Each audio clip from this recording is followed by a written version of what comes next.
সম্মানিত দর্শক, স্বরাষ্ট্রমন্ত্রী জনাব সালাউদ্দিন আহমেদ বলেন ভালো, দেখতে ভালো, আর সময়টা তার।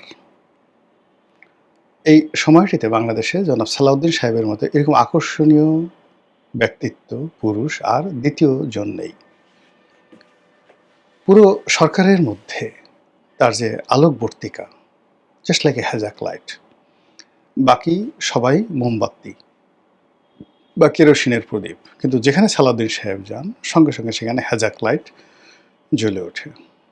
হ্যাজাক লাইটের আধুনিক সংস্করণ হয়তো ফ্ল্যাড লাইট, কিন্তু আমরা যারা সেই ৭০-এর দশকে বা ৬০-এর দশকে যাদের জীবন শুরু, আমাদের কাছে এখনও মানে মোমবাতি, তারপরে ওই সলতে দিয়ে ছোট দাদা, দাদি, মা, খালা তারা ওই নবজাতকের পাশে মানে সলতে দিয়ে এক ধরনের পিন পিন আলো জ্বলিয়ে রাখতো ছোট বাচ্চা হলে।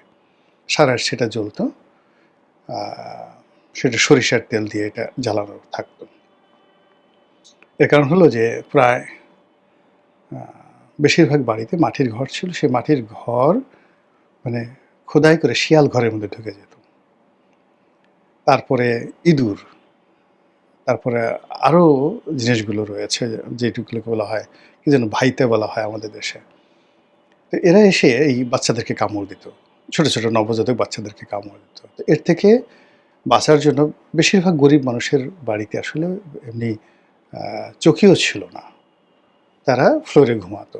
তো এজন্য হেরিকেন জ্বালানোর অবস্থাও অনেক মানুষের ছিল না। কেরোসিনের প্রদীপ জ্বালানোর অবস্থা তো প্রশ্নই আসে না। ওই জন্য ওই রেড়ির তেল বা সলতে দিয়ে, সরিষার তেল দিয়ে তারা এই জিনিসটা জ্বালাতো। তো এরকম সলতের তেল, মোমবাতি মানে তেলের সলতে দিয়ে যে আলোটা বের হয় খুব ক্ষীণ, পিট পিট পিট পিট করে জ্বলে। তারপর হেরিকেন, কেরোসিনের প্রদীপ। তো এইগুলোর পাশে বা মশাল, এগুলোর পাশে যখনই একটা হ্যাজাক লাইট গ্রামে জ্বলতো বা বাজারে জ্বলতো, মানে আমাদের মতো যারা ছোট ছোট পোলাপান আমরা সেই হ্যাজাক লাইট দেখার জন্য মানে পাগল হয়ে যেতাম।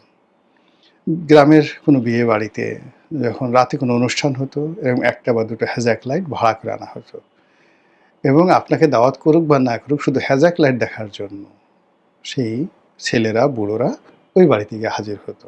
এই ছিল হ্যাজাক লাইট। তো সেই অর্থে আমাদের বর্তমান রাজনীতির অঙ্গনের পূর্ণিমার চাঁদ বলেন, হ্যাজাক লাইট বলেন, কিংবা উদিত সূর্য বলেন, সবই এখন সালাউদ্দিন সাহেবকে কেন্দ্র করে হচ্ছে। তাকে সবাই ডিফ্যাক্টো প্রধানমন্ত্রী বলছেন, আর অনেক কিছু। এখন এই সালাউদ্দিন সাহেব সম্প্রতি আওয়ামী লীগকে নিয়ে একটি অতি মূল্যবান কথা বলেছেন, খুবই গুরুত্বপূর্ণ। আর তার সেই গুরুত্বপূর্ণ বক্তব্যটি হলো যে দিল্লিতে আওয়ামী লীগের দাফন হয়ে গেছে, আওয়ামী লীগ আর ফিরে আসবে না, নো মোর আওয়ামী লীগ। কাজেই আওয়ামী লীগকে নিয়ে কোনো আলোচনা নেই। দাফন অর্থ কি? দাফন অর্থ মানে সমাধিস্থ করা। হিন্দু মতে চিতায় জ্বালিয়ে দেওয়া, মুসলমানদের ধর্মমতে জানাজা পড়ে তারপর কবরস্থ করা, এটিকে বলা হয় দাফন। আমাদের দেশে দাফন কাফন এই কথাটা খুবই ব্যাপকভাবে প্রচলিত। আপনি তো মুসলমান হন, তাহলে দাফন কাফনের আগে আপনাকে কতগুলো আনুষ্ঠানিকতা করতে হবে। এক নম্বর, আপনাকে মরতে হবে, ইউ হ্যাভ টু ডাই, আপনাকে মরতে হবে। ২ নম্বর হলো যে মরার পরে মুসলমান ধর্ম অনুযায়ী আপনাকে গোসল করাতে হবে, পাক পবিত্র করতে হবে, আতর ঠাতর মাখাতে হবে। ৩ নম্বর হলো আপনার জানাজা হবে। ও ও আপনাকে গোসল করার পর আপনাকে কাফন পরানো হবে, কাফনের কাপড় পরানো হবে। তারপর জানাজা হবে, জানাজার পরে আপনাকে কবরে যখন রাখা হবে ওটাকে বলা হয় দাফন। এখন সালাউদ্দিন সাহেব যে বক্তব্য দিয়েছেন সেই বক্তব্য অনুযায়ী আওয়ামী লীগের দাফন হয়ে গেছে, কবর হয়ে গেছে কোথায়? দিল্লিতে। এই কথাটার ভাব সম্প্রসারণ করব।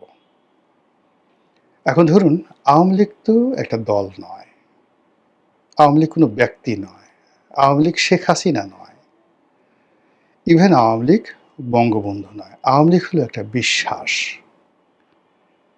এ বিলিভ, যেটা এদেশের ৬ কোটি মানুষ মস্তিষ্কে এবং মনে ধারণ করেন। তাহলে মস্তিষ্ক যদি ৬ কোটি হয় আর মনও ৬ কোটি, তাহলে ১২ কোটি। এই ১২ কোটি মানে ৬ কোটি মন আর ৬ কোটি মস্তিষ্ক কবে মরল? তারপরে কে তাদেরকে মারল? একসাথে কিভাবে মরল? এদের কি ডায়রিয়া হয়েছে? এদের কি যাকে বলা হয় পোলা ওঠা হয়েছে? গুটি বসন্ত হয়েছে? করোনা হয়েছে? এদের কি চিকেন পক্স, যেটাকে আমরা গুটি বসন্ত বলি, সেটার চাইতেও গুরুত্বপূর্ণ আরেকটা গুরুত্বপূর্ণ ঠিক বলে বিধ্বংসী, সেটা হলো একটা সময় যেটা গ্রামের পর গ্রাম হচ্ছে হার্ট ছিদ্র হয়ে যেত, একটা অসুখ। সেই অসুখটা এখন আর নাই। তো সেই অসুখটা হলো কিনা, সেই মহামারী অসুখটা হলো কিনা, তাহলে এই জিনিসটা মানে মরল কি করে? নাম্বার ওয়ান, অর্থাৎ যদি আপনি আদর্শ এবং যাকে বলে একটা চিন্তা ধরেন, বিশ্বাস ধরেন। ২ নম্বর হলো যে এই আওয়ামী লীগের যে বিশ্বাস এবং যে আদর্শ এবং যে নীতি, সেটা জয় বাংলা হোক, তারপরে জয় বঙ্গবন্ধু হোক, শেখ হাসিনা হোক, বাংলাদেশি মানে বাঙালি জাতীয়তাবাদ হোক, ধর্মনিরপেক্ষতা হোক, মুক্তিযুদ্ধ হোক, মানে এই যে তার যে অনেকগুলো ন্যারেটিভ রয়েছে, আদর্শ রয়েছে। প্রথমত আওয়ামী লীগ এটা বিশ্বাস, মানে আওয়ামী লীগ নাম শুনলে, নৌকার কথা দেখলেই মানুষের মনের মধ্যে একটা নাচন তৈরি হয়ে যায়, মস্তিষ্কের নাচন তৈরি হয়ে যায়। এটা একটা পার্ট। সেকেন্ড হলো এটা মরলো কী করে, this is my question. Second হলো এটার যে আদর্শ, আদর্শের কতগুলো যাকে বলা হয় নাম্বার আছে।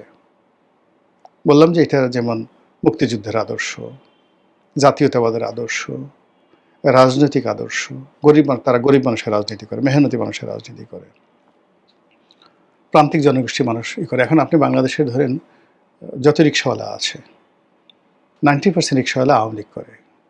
যত মজুর আছে, মোটে আছে, মেথর আছে, নাফিত আছে, ধোপা আছে, 90% আওয়ামী লীগ করে। এদেশের যত দলিত সম্প্রদায় রয়েছে, উপজাতীয় সম্প্রদায় রয়েছে, 90% আওয়ামী লীগ করে। হিন্দু সম্প্রদায় 90% আওয়ামী লীগ করে। তা এই মানুষগুলো তারা কোনো আদর্শ বুঝে না, এটা তারা বিশ্বাসে লালিত হয়। আর এদেশের কবি, সাহিত্যিক, শিল্পী থেকে শুরু করে বড় বড় ব্যবসায়ী, এখন সবাই বেশিরভাগ মানুষ আওয়ামী লীগ করে। তো এদের যে অ্যাক্টিভিটি, এদের যে কর্মকাণ্ড আদর্শের ভিত্তিতে, তার কি মরণ হয়েছে? এরা কি এখন জয় বাংলা আন্দোলিত হয় না? এরা কি এখন ৩২ নম্বরে যেতে চায় না? এরা কি শেখ হাসিনার কথা শুনে রোদন করে না? এরা কি সকাল বিকাল খোঁজ নেয় না আওয়ামী লীগ আবার কবে আসবে? এখানে মরণ হলো কোন জায়গাতে আপনি একটু বলেন। ৩ নম্বর হলো আওয়ামী লীগ তো একটা ইতিহাস। সেই ইতিহাসের ধারাবাহিকতায় ১৯৫৪ সন, সেই ইতিহাসের ধারাবাহিকতা ৫২ থেকে শুরু করেন, ১৯৫২। এবং এই যে ছাত্রলীগ আমরা বলি, ছাত্রলীগ কিন্তু আওয়ামী লীগের চেয়ে পুরনো সংগঠন। তো ছাত্রলীগ শুরু হয়েছে সেই কি বলবো পাকিস্তান জমানা থেকে। সেই পাকিস্তান জমানা থেকে প্রথমে ছাত্রলীগ, তারপরে আওয়ামী লীগ, আওয়ামী মুসলিম লীগ, তারপরে আওয়ামী মুসলিম লীগ থেকে মুসলিম লীগ, তারপরে ৫৪ যুক্তফ্রন্ট নির্বাচন। এই যে একটা সুদীর্ঘ ইতিহাস, পরতে পরতে তারা তৈরি করেছে একটা সফলতার আর একটা ব্যর্থতার, একটা কলঙ্কের আর একটা হলো সাফল্যের। মুক্তিযুদ্ধ যেভাবে তাদের সফলতা, বাকশাল তাদের ব্যর্থতা। এদেশের বহু সফলতার সূতিকাগার যেভাবে আওয়ামী লীগ, তদ্রূপ বহু ব্যর্থতার সূতিকাগার তারাই এই মন্দ কাজগুলো শুরু করেছে। ইতিহাস আপনি কিভাবে দাফন করবেন? ইতিহাস তো কখনো দাফন করা যাবে না, ঘুরে ফিরে নামগুলো আসবে। আপনি মেট্রো রেলকে কিভাবে দাফন করবেন বলেন? ৩০০ ফিটকে আপনি কিভাবে দাফন করবেন? আপনি সেই রূপপুর পারমাণবিক কেন্দ্র, এটাকে কিভাবে দাফন করবেন? হাউ ইট ইজ পসিবল, কী করে করবেন আপনি বলেন? ফলে অ্যাজ এ হোল এই যে স্বরাষ্ট্রমন্ত্রী যে কথাগুলো বলছেন, আল্টিমেটলি এই কথাগুলো আওয়ামী লীগের পক্ষে চলে যাচ্ছে।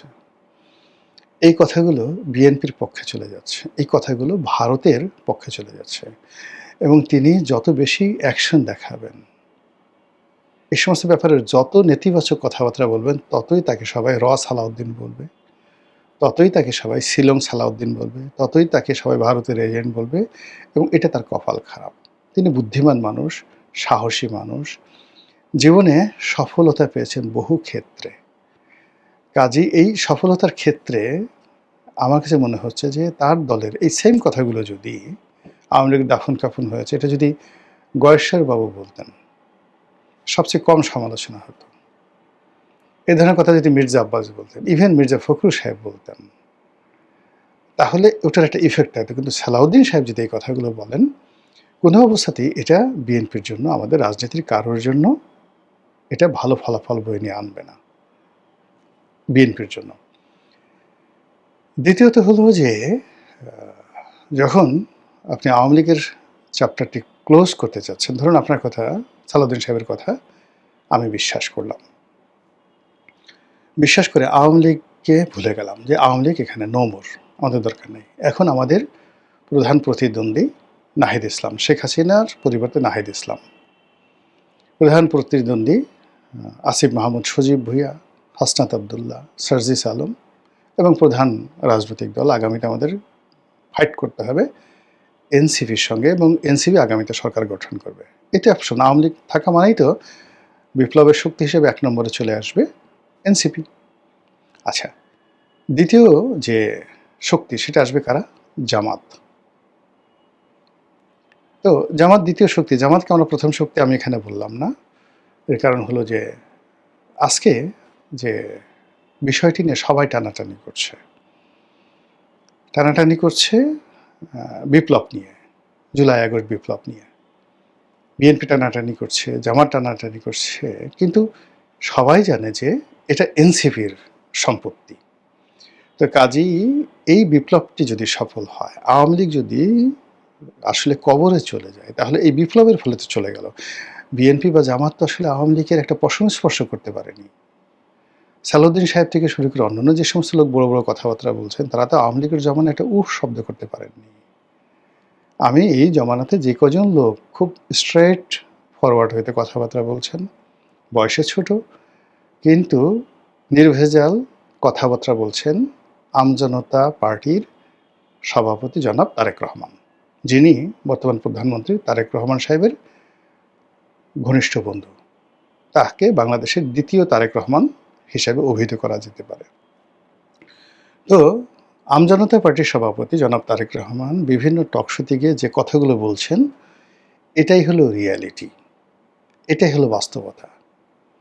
তিনি জুলাই নিয়ে যে কথা বলছেন, ৩২ নম্বর যে কথা বলছেন, আজকের বাংলাদেশ নিয়ে যে কথা বলছেন, তিনি পিনাকিকে নিয়ে যে কথা বলছেন, আমার দেশের মাহমুদুর রহমান, জামাতকে নিয়ে যে কথাগুলো বলছেন, এটা হলো একেবারে বাস্তব। এর চেয়ে কোনো বাস্তব কথা নেই। আমার কাছে মনে হয় যে যদি নম্বর দিতে হয়, তাহলে ১ নম্বর বাংলাদেশে এই মুহূর্তে সত্যবাদী হিসেবে, নির্ভীক কথা হিসেবে এবং নির্ভেজাল কথা হিসেবে এই সাম্প্রতিক ২ বছর নিয়ে, এর আগের কথা বাদ, এই ২ বছর নিয়ে যারা সবচেয়ে স্ট্রেট ফরওয়ার্ড ওয়েতে কথাবার্তা বলছে, একদম নিরপেক্ষ, তার মধ্যে জনাব তারেক রহমান প্রধান, মানে আমজনতা পার্টির সভাপতি তারেক রহমান। তো যদি আপনি জুলাইকে মূল্যায়ন করতে চান, তাহলে এই তারেক রহমানের জন্যই আজকে বিএনপি ক্ষমতায়, প্রধানমন্ত্রী তারেক রহমান সাহেবের জন্য না। ইভেন তারেক রহমান সাহেব, যিনি আমজনতার সভাপতি, তিনি একটি সাক্ষাৎকারে বলেছেন যে বর্তমান হাসনাত, সার্জিস, অন্যান্য যারা আছেন, তারা প্রথমত আন্দোলন থেকে নিজেদেরকে প্রত্যাহার করে নিলেন, তারা ডিজিএফআইয়ের কবলে চলে গেলেন। তারা যেটা বললেন যে এখন যারা আন্দোলন করছে তারা সন্ত্রাসী, আমরা না। তো ওই প্রেক্ষিতে এই আমজনতার সভাপতি জনাব তারেক রহমান, তিনি আন্দোলনের নেতৃত্বে চলে এলেন এবং আস্তে আস্তে আস্তে আস্তে সাধারণ মানুষ সম্পৃক্ত হলো। তো এই যে সাধারণ মানুষ যে সম্পৃক্ত হলো, ঠিক সেই সময়টাতে বর্তমান প্রধানমন্ত্রী তারেক রহমান তিনি এই যে এখন আমরা যাকে দ্বিতীয় তারেক রহমান বলছি, তাকে নিয়মিত ফোন করতেন। তাকে বিভিন্ন রকম উৎসাহ দিতেন, উদ্দীপনা দিতেন এবং কিছু টাকা পয়সাও দিতেন। এবং তারেক রহমান বলছেন যে ১ নম্বর তারেক মানে প্রধানমন্ত্রী তারেক রহমান উনি ওরকম ৪ লাখ ৫ লাখ টাকা দেননি। আমাকে ২০,০০০ ২৫,০০০ এরকম করে টাকা দিয়েছেন।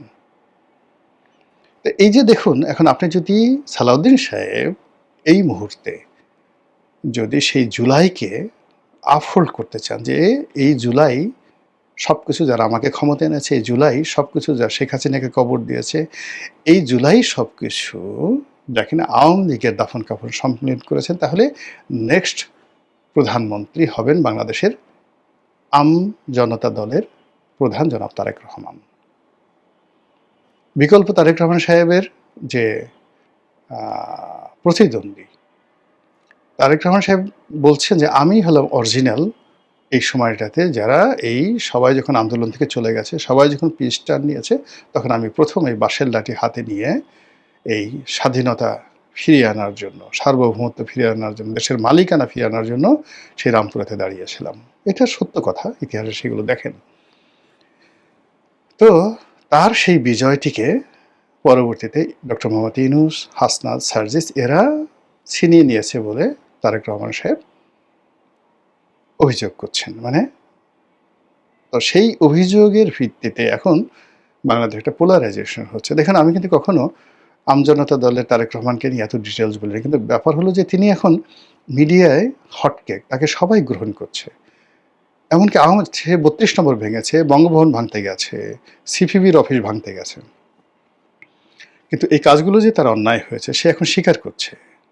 সে এখন জুলাই যোদ্ধা হিসেবে নিজেকে পরিচয় দিয়ে গর্ব অনুভব করছে না, এই কথাগুলো সে স্বীকার করছে। ফলে সত্যিকার অর্থে আমজনতা বলতে যা বোঝায়, সাধারণ জনতা বলতে যা বোঝায়, সেটি এখন আমজনতার দলের সভাপতি তারেক রহমান সেই পর্যায়ে চলে গেছে।